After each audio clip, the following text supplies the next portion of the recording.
नावेद को एक बात मुझे याद है, नकवी साहब विद्वान व्यक्ति हैं, लेकिन उन्होंने एक बात कही कि प्रधानमंत्री जनता के पैसे से घूम रहे। तो जवाहरलाल नेहरू से लेके आज तक जितने प्रधानमंत्री हुए अपनी जेब से टिकट करा के जाते हैं जब प्रधानमंत्री रहते हैं? नहीं ना, सरकार के ही पैसे से उनका सब हिसाब किताब बनता है, आना जाना खाना पीना नहीं, गाड़ी घोड़ा नहीं। खैर वो विषय अलग है। मैं समझना ये चाह रहा हूं कि एक मुस्लिम चेहरा, और वो भी पुराना मैच्योर चेहरा, भाई 4-5 बार लोकसभा में रहे सलीम शेरवानी, और एक स्वाभाविक तौर पर पिछड़ों के बड़े नेता माने गए होंगे मौर्य जी, तब अखिलेश जी लाए उनको और अपने बगल में बैठालते थे क्या? एक पीडीए से एक पिछड़ा और एक अल्पसंख्यक, दो बड़ी आवाजें सपा के फैसले पर सवाल उठाया, अखिलेश यादव के फैसले पर सवाल उठाया, और मौर्य तो अलग हो ही गए। हफ्ते भर के अंदर सलीम शेरवानी भी पार्टी छोड़ देंगे, इसके संकेत हैं। क्या ये डेंट नहीं लगेगा on the eve of election, जब इलेक्शन बिल्कुल सर पे हो? क्या ये इस बात से पूरा हो जाता है कि नहीं भाई, चूंकि कीर्ति निधि पांडे ब्राह्मण होके भी पीडीए की लड़ाई लड़ रहे हैं इसलिए किसी को बोलने का अधिकार नहीं? क्या ये थ्योरी एटा इटावा फरुखाबाद में चल सकती है? जी बिल्कुल, इसका असर होगा। आपने एक बात कही थी, वो बात बिल्कुल सही है कि सलीम शेरवानी को राज्यसभा नहीं भी भेजा जाता और किसी दूसरे मुसलमान को भेज दिया जाता तो सलीम शेरवानी कुछ नहीं कर पाते, आवाज भी बुलंद नहीं कर पाते, विरोध भी नहीं कर पाते, उनके मुंह से आवाज नहीं। इसी तरह पल्लवी अगर कोई दबाव बना रही थी तो किसी पिछड़े को वो स्थान मिल गया होता तो पल्लवी भी इस बात का दबाव नहीं बना पाती। ये बात आप समाजवादी पार्टी की तरफ से कही जा सकती, क्योंकि ये खुद मांग रहे थे और उनको नहीं मिली इसलिए बगावत कर दी। तो ठीक है, आप उसका काउंटर मारने के लिए आप पिछड़ों को और किसी मुसलमान को आप राज्यसभा भेज देते। मेन चीज यह है कि आपने भेजा ही नहीं, अपना मानक तय किया ही नहीं, जिस बात की आप बात कह रहे थे। और आप तीनों प्रवक्ता बैठे, बहुत शानदार प्रवक्ता, समाजवादी पार्टी के साथी ने कहा था कि आवाज तो बुलंद होगी, विचार तो पीडीए के कहे जाएंगे। तो क्या मतलब किसी डॉक्टर ने लिखा है कि आवाज बुलंद हो, लेकिन जिस जाति का आप नाम ले रहे हो, जिस धर्म और समुदाय को आगे बढ़ाने का नाम ले रहे हो, उसको आप जगह नहीं दोगे। आप उसकी हिस्सेदारी 80% 90% लोगे, लेकिन उस जात और उस धर्म के व्यक्ति को आप राज्यसभा में या लोकसभा में नहीं भेजोगे। ये किस डॉक्टर ने कहा है? आपको काहे को परहेज है? सवाल ये भी तो उठेगा। तीन प्रवक्ता है। दूसरा दुबे जी ने जो बात कही कि भाई हमारे क्या से कौन सी आवाज बुलंद हो रही है, बात किसी हद तक सही है, लेकिन पूरे तरह से हद नहीं है। लगातार राजभर दबाव बना रहे हैं, लगातार अनुशासनहीनता कर रहे हैं, तारीखें बता रहे हैं कि उनको कब मंत्री बनाया जाएगा।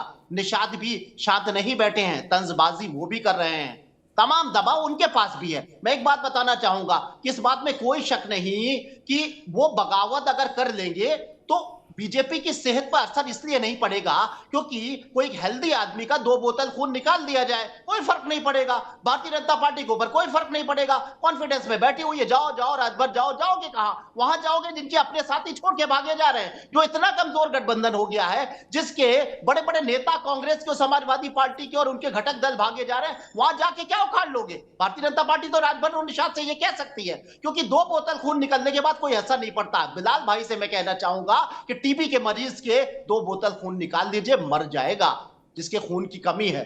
आपके यहां अभी थोड़ी कमजोरियां हैं, आपके यहां कहीं ना कहीं आपको भाजपा से लड़ना है, ठीक है, अच्छी बात है। हम ये नहीं कह रहे हैं कि अगर कोई ताकतवर है तो उसके सामने आप हिम्मत मत करिए, आप लड़ाइए, आप हराइए उसको, आप जनता की आवाज बुलंद करिए। आप आज नहीं तो कल जरूर सफल होंगे, लेकिन अपनी कमजोरियां तो देखिए। उनकी यहां अगर टिकट नहीं बटे तो कोई चिंता की बात नहीं है, जब टिकट बटेंगे 2-4 इधर उधर चले गए, कोई फर्क नहीं है। मेजोरिटी खाली भारतीय जनता पार्टी की भी है, घटक दल जाएंगे कहां? जहां कमलनाथ चले जा रहे हैं, 3 पुश्तों के कांग्रेस के नेता, कांग्रेस को कमजोर करके, जहां पल्लवी चली जा रही है मजबूत, वहां पर राजभर आपके पास कैसे आ जाएंगे? ठीक है नावेद भाई, ठीक है। मैं हमेशा कहता हूं मित्रों से कि देश के खासतौर पर कांग्रेस को ध्यान रखना चाहिए, बाकी तो छोटे दल हैं, क्षेत्रीय दल हैं। 12 मुख्यमंत्री तो छोटा आदमी नहीं होता, किसी राज्य का हो। 12 मुख्यमंत्री भाजपा में शामिल हो गए अपनी मूल पार्टी छोड़कर। आप राजभर से तुलना करके निकलना चाहते हैं? राजभर जो कुछ कह रहे हैं वो हास्य बोध है, लोग सुनते हंस देते हैं। वो जो नावेद कह रहे हैं वो तारीखें बताते हैं तो लोग हंसते हैं ना, कि कोई गंभीर चिंतन करता दिखा आपको राजभर जी की बात पर?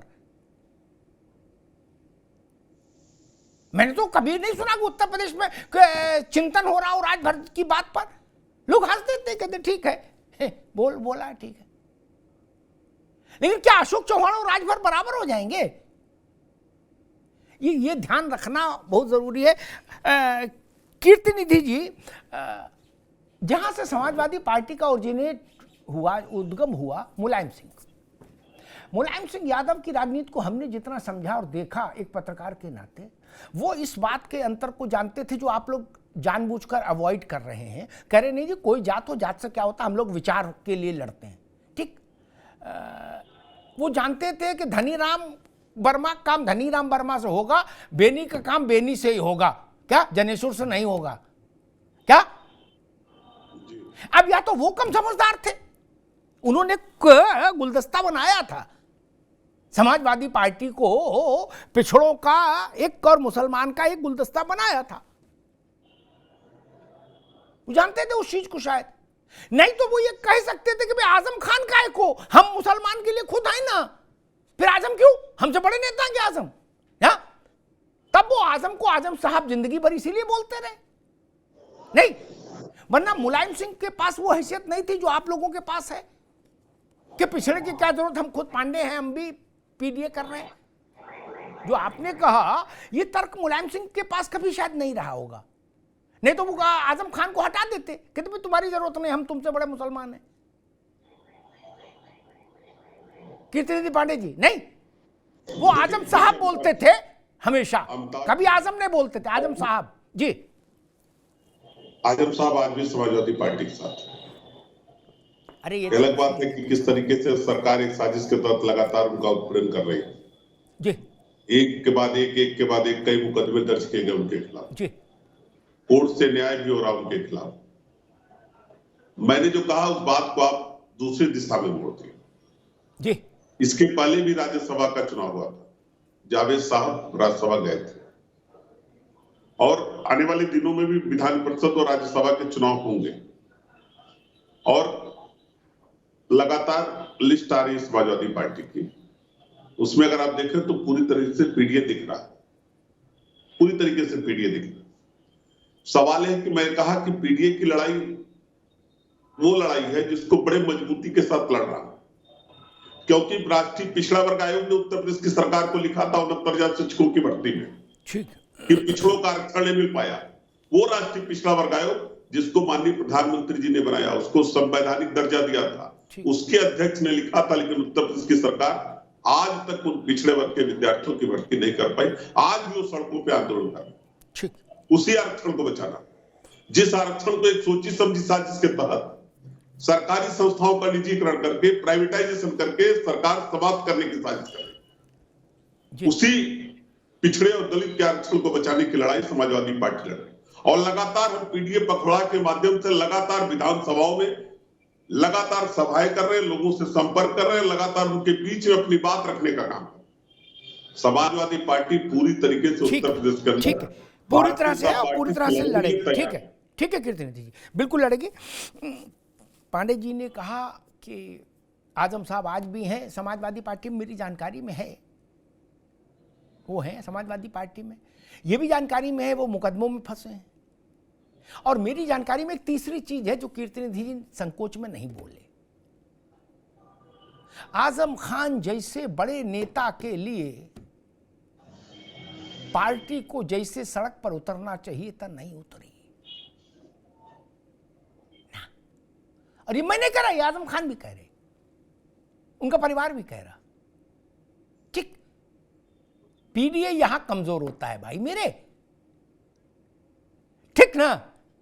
और अगर हमसे बहस में उलझेंगे तो मैं बता दूंगा कब बोले थे आजम खान, मेरी स्मृति ठीक है।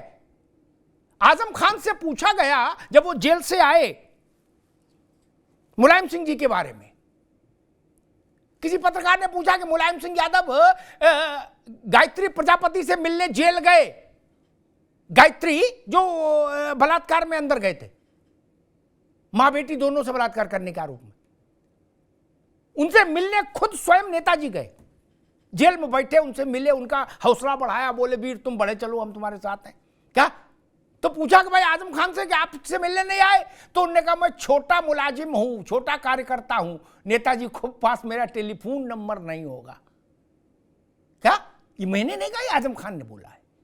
पीडीए यहां भी दरकता है मित्र। और सब काम अगर ऐसे ही हो जाए जात से परे हटके, तो फिर कोई सवाल यह भी उठा सकता है कि फिर राष्ट्रीय अध्यक्ष पिछड़ा क्यों हो, कोई ठाकुर क्यों ना हो जाए? नहीं, जिसकी विचारधारा समाजवादी हो वो फिर कोई भी हो सकता है। नहीं, लेकिन ऐसा होगा नहीं, क्योंकि जात महत्वपूर्ण है। खैर, हिलाल नकवी साहब, जी सर, मसला वहीं आके खड़ा हो रहा है कि अखिलेश जी ने कहा कि भाई पहले सीटें निपटा लो। क्या आपने एक हाई लेवल कमेटी बनाई थी? क्या मुझे लग रहा है आपने उसको ज्यादा हाई कर दिया, उसका लेवल। क्या आज तक मिजोरम नागालैंड तक की लिस्ट नहीं आई कि भाई यहां ये मामला फाइनल कर दिया इस कमेटी ने? नहीं। और उत्तर प्रदेश में जब आपके सीनियर पार्टनर ने आपसे लगातार कहा कि पहले सीटों का बंटवारा करिए, ये सबसे महत्वपूर्ण है, उसके बाद कोई दूसरी बात, तो आपने उसको बैक बर्नर में क्यों डाल दिया? बोले नहीं अभी हम गैर राजनीतिक कामों में व्यस्त हैं, राजनीतिक कामों में जब सोचेंगे तो बात करेंगे। नकवी साहब। जी अमिताभ भाई, अमिताभ भाई, अभी जो हमारे भाजपा के मित्र ने गाना गाया था वो बहुत अच्छा लगा। मेरे दिल के टुकड़े हजार हुए, कोई सुब्रमण्यम स्वामी बना और कोई सतपाल मलिक बना, लेकिन उनके वक्तव्यों पर चर्चा नहीं होनी है क्योंकि उसकी इजाजत नहीं है, इसलिए उनके वक्तव्यों के ऊपर चर्चा नहीं होनी है, उनके पर हमको जो है बहस नहीं करनी है, उनके ऊपर हम जो है वो किसी तरह का कोई शो नहीं करेंगे। एक बात। दूसरी बात इसमें जो आपने कही कि पंडित जवाहरलाल नेहरू से लेकर के अभी तक की कौन प्रधानमंत्री अपने पैसों से सफर किया, तो कौन प्रधानमंत्री जो है आपने कहा ना वो अपने राजनीतिक और धर्म यात्रा पर है। तो राजनीतिक यात्रा अगर आप कर रहे हैं और हमारे पैसों पे कर रहे हैं तो निश्चित रूप से हम उस पर सवाल उठाएंगे, हमारा पूरा हक बनता है। अगर वो राजनीतिक यात्रा है, अगर वो जो है वो चुनावी यात्रा है तो हम सवाल उठाएंगे उसके ऊपर। तो दूसरी बात ये हो गई।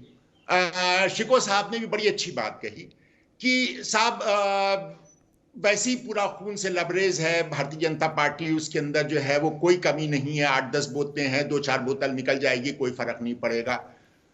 शिको भाई, या तो भाजपा का डॉक्टर खराब है जो खून की बोतल पे खून की बोतल चढ़ा रहा है, 1, 2, 3, 4, 8, 10, 20 फट जाएगा दिल, है ना। किसी का अगर खून की बोतल इतनी चढ़ी हुई है और उसका डॉक्टर उसके अंदर 10 बोतलें और डाले दे रहा है, दिल फट जाएगा। तो कहीं ना कहीं वो एनीमिया का मरीज है, वो टीबी का भी मरीज है और एनीमिया का भी मरीज है, लेकिन दिख रहा है मजबूत, जैसे बंगाल में दिखा था। बंगाल में भी ऐसी खून की बोतलें चढ़ाई थी, अब की बार 200 पार, पूरा बंगाल तोड़ के रख दिया था। याद होएगा आपको, आप अमिताभ भाई आपको तो अच्छे से याद होएगा, अब की बार 200 पार पूरा का पूरा जो वहां के तृणमूल कांग्रेस थी उसके छटनी करके रख दी थी, कोई नेता ही नहीं बचा था। जनता ने क्या बताया, उनका तुम्हारा दिल फट गया है और वो अनीमिया हो गए, 50 तक पहुंचते पहुंचते हाथ में लगे और 70 तक पहुंचते पहुंचते कलेजा मुंह में आ गया था। बंगाल में ही हुआ था, हमने आपने सबने देखा था उसको। तो इसलिए हमको इससे कोई ना डराए कि साहब इतने लोग चल गए, उनके अंदर इतनी खून की बोतल चढ़ गई, खून की बोतलें बंगाल में भी चढ़ते हुए देखी है, जम के चढ़ते हुए देखी है। नकवी साहब बिल्कुल ठीक है, बात भी ना करेंगे। आप कतई खून के विषय से में आपको अधिकार है, आप अपना इंजेक्शन ना चढ़वाओ खून का, आप मालिक हो, ना भी शिको करने थोड़ी ना बोतल चढ़ जाएगी आपके ना। अब अमिताभ भाई आपके पास हम आ जाए, आपके पास आ जाए। नहीं, नवेद शिको के कहने पे नहीं चलेगी। अगर नवेद शिको साहब या यहाँ हब्बे से बैठा हुआ कोई भी व्यक्ति इतना शक्तिशाली होता जो जानता कि कब खून की बोतल चढ़ानी है और हम नहीं चढ़ा रहे हैं, और कब हमारे खून की बोतल निकल गई मेरी मर्जी से, ठीक है हिलाल भाई, शक्तिशाली कोई भी नहीं है। तो ये तो सब हो गया। नहीं अमिताभ भाई, आपके सवाल का भी तो जवाब दे दें आप, जल्दी से दे दीजिए, फिर मैं बीजेपी पे जाऊं। जी, कि वो जो है वो लगातार अपनी सीटें डिक्लेयर कर रहे हैं। उन्होंने कहा था पहले सीटें डिक्लेयर हो जाए तब फिर आगे की वार्ता होगी। जी हाँ। अमिताभ भाई, समाजवादी पार्टी का विलय नहीं हुआ है कांग्रेस में। समाजवादी पार्टी अपनी सियासत कर रही है, कांग्रेस पार्टी अपनी सियासत करेगी। हम उनको नहीं मजबूर कर सकते वो क्या करें, और वो हमको मजबूर नहीं कर सकते कि हम क्या करें। ना बिल्कुल नहीं, जो सीटें कही है और जो वो डिक्लेयर कर रहे हैं सीटों ठीक। के, जो भी नाम वो तय कर रहे हैं, तो पूरा हिंदुस्तान में वो तो अव्वल नंबर पे है। कोई नहीं कर रहा है डिक्लेयर, लेकिन वो कर रहे हैं, वो उनकी सियासत है। इसके ऊपर ना हमको कोई आपत्ति हो ठीक है सकती हिलाल भाई, ना ठीक किसी ठीक, को कोई बिल्कुल आपत्ति ठीक है। हो सकती है। आपकी बात सिर माथे, ये बात अखिलेश यादव को सुननी चाहिए कि हमारी मर्जी, और सही बात है। जब शादी ब्याह में छुटौती हो जाती है तो ये तो गठबंधन है, इसका कौन पूछना आ रहा है भैया। नहीं, ये आप नहीं, गलत डायरेक्शन में ले ठीक है ना हिलाल भाई, आप देखो, अब हम आपको पूरी धैर्य से सुन रहे थे, अब आप ये मिसाज ऐसे नहीं उलझिए, ना ना ना ना आप थोड़ी दे सकते हैं। ना ना ना ना ना, अमिताभ जब भाई, दोबारा हम आए बात तब, को आप अभी पूरा नहीं, अभी रुक करते जाइए, तो हम बिल्कुल अभी नहीं। बोलेंगे। ये बात जायज नहीं है। और दूसरी बात हिलाल लखवी जी ने एक कही कि बंगाल में खून की बोतलें चढ़ी थी, बताया, उन्होंने कुछ उदाहरण दिया। बंगाल का श्रेय ममता बनर्जी को जाता है, जिन्होंने कहा कि हम कांग्रेस को 2 सीट देंगे, लेनी हो तो बता, टेलीफोन कर देना, और नहीं तो वो भी नहीं देंगे। ममता जी का क्रेडिट राहुल गांधी के खाते में तो नहीं जमा हो सकता। भाई ममता का क्रेडिट सोनिया जी के खाते में, खड़गे जी के खाते में नहीं जमा हो जाएगा ना। लेकिन भाजपा का क्रेडिट तो, उन्होंने तो कह दिया कि भाई कांग्रेस की कोई स्थिति नहीं है, लेकिन और भाजपा, उन्होंने एक ना हिलाल भाई अभी नहीं, और ममता जी से चूंकि कांग्रेस ने मोहब्बत जताई है, इसलिए मैं उनका एक वक्तव्य याद दिला दूं हिलाल भाई को। ममता जी ने कहा कि कांग्रेस अगर इतनी ही ताकतवर अपने को समझती है तो मेरा सुझाव है उसको वाराणसी में मोदी को हराने प्रियंका गांधी को उतारना चाहिए। ममता जी के सुझाव को सिर माथे रखिए, तब आप कहोगे ममता बनर्जी हमको डिक्टेट करेंगी। तो भैया मीठा मीठा गप्पो कड़वा कड़वा दूध तो नहीं चलेगा। या तो ममता जी को वरिष्ठ मान रहे हो तो उनकी बात मान लो,